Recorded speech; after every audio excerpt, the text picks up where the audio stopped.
Assalamualaikum respected viewers, welcome to my channel Ahfaz Educational Smart Way of Learning. Today we are going to learn from Standard 6 textbook very interesting and lessonful story The Wild Boar and the Fox. It's a very interesting story between the wild boar and the fox. Wild boar कहते हैं जंगली सुअर को and fox miss लोमड़ी। चलिए हम story की शुरुआत करते हैं। One day a wild boar was sharpening his tusk against the bark of a tree. एक बार एक जंगली सुअर अपने दांतों को दरख्त की टहनियों से तेज कर रहा था। He was doing it very carefully. वो अपना काम बहुत तवज्जो से कर रहा था।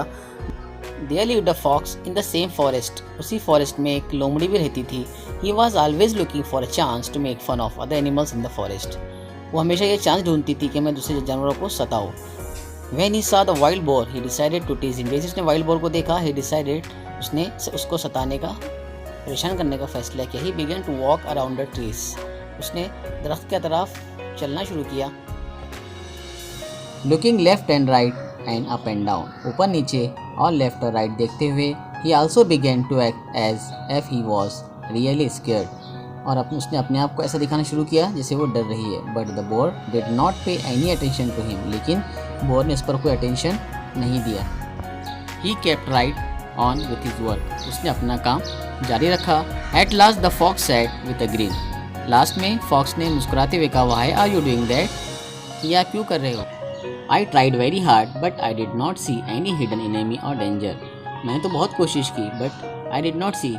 मुझे तो कोई छुपा हुआ दुश्मन और ख़तरा दिखाई नहीं दिया। True, replied the boar.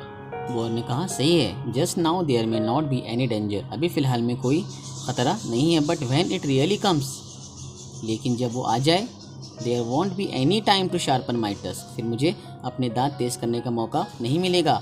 My weapons have to be ready for use then. मेरी हथियार हमेशा इस्तेमाल करने के लिए तैयार रखना है। If I am not ready, I will have to suffer. अगर मैं रेडी नहीं हूँ तो फिर मुझे भुगतना पड़ेगा। This story tells us that it is best to be prepared.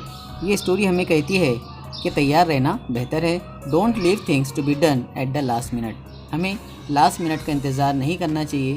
किसी भी चीज़ को करने के लिए हमें हमेशा तैयार रहना चाहिए।